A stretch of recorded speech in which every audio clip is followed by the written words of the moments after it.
और इस वक्त बड़ी खबर आ रही है महाराष्ट्र से। शिवसेना ने विधानसभा सेक्रेटेरिएट को यह चिट्ठी लिख के दिया है कि उन्हें विपक्ष का नेता पद दिया जाए। शिवसेना ने विपक्ष के नेता की मांग की है। शिवसेना ने नेता विपक्ष पद के लिए चिट्ठी लिखी है। मयूर पारेख एबीपी न्यूज संवाददाता जुड़े। मयूर, पूरी खबर क्या है? देखिए, जो शिवसेना और भारतीय जनता पार्टी के बीच में चर्चा का दौर चला था वो अब यहाँ पर समाप्त हो चुका है।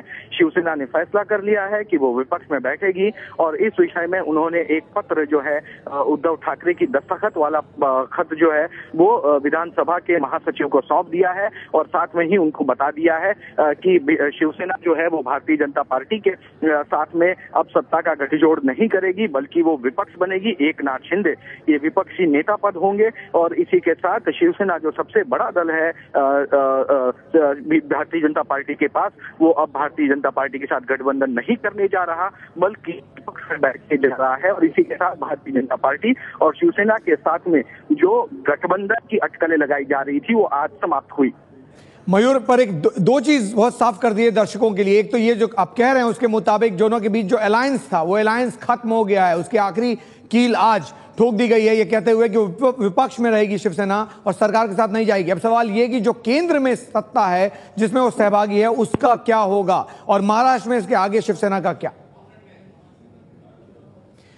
तो मयूर से हमारा संपर्क टूट गया है, लेकिन आपको बता दें जानकारी इस वक्त की। शिवसेना ने महाराष्ट्र में अलग रहने का फैसला किया है, यानी बीजेपी से दूर विपक्ष में बैठने का फैसला किया है। सरकार को लेकर चर्चाएं लगातार तेज थी शिवसेना और बीजेपी के बीच। बार बार अटकलें लग रही थी कि शिवसेना बीजेपी सरकार में शामिल होगी नहीं होगी, लेकिन आज एक चिट्ठी उद्धव ठाकरे की तरफ से दी गई विधानसभा सचिव को, जिसमें कहा गया कि शिवसेना को विपक्ष के नेता का पद दिया जाए, वो कुर्सियां दी जाएं जो विपक्ष के लिए है। मयूर, बहुत साफ बात सवाल मैं पूछ रहा था वो ये कि क्या शिवसेना इसके लिए तैयार है कि वो अब विपक्ष में ही बैठेगी, विपक्ष की भूमिका निभाएगी? दूसरी बात यह कि केंद्र में फिर क्या होगा, क्योंकि यहां पर सहभागी है।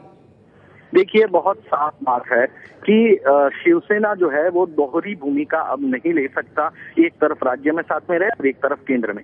ऐसे में शिवसेना और बीजेपी के जो राज्य स्तर के संबंध थे वो युति पहले ही टूट गई थी, लेकिन केंद्र से इस्तीफा नहीं दिया था।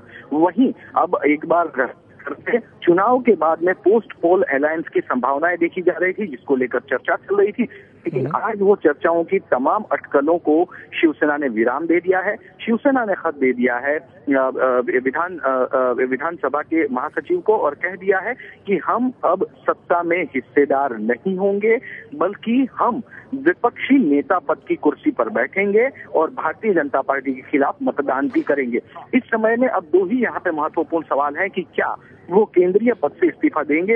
इस विषय में शिवसेना के जो नेता विधान सभा में पत्र देने आए हैं उनका कहना है कि उस विषय में अब सर्वाधिकार उद्धव ठाकरे को दे दिए गए हैं और उद्धव ठाकरे इस विषय में अपना रुख ही जल्दी साफ करेंगे। साथ ही अब सबसे बड़ा सवाल ये है कि शिवसेना के अलग होने के बाद भारतीय जनता पार्टी अब बहुमती का आंकड़ा कहां से जुटाएगी, क्योंकि भारतीय जनता पार्टी के पास 122 कुल मिला के सदस्य हैं और एक सदस्य के निधन होने के बाद और अब उसे चाहिए करीब 17 के आसपास जो कि उनको बहुमत के पास ला सके। माफ कीजिए, 23 उनको और विधायक चाहिए जो कि उनको समर्थन दे सके।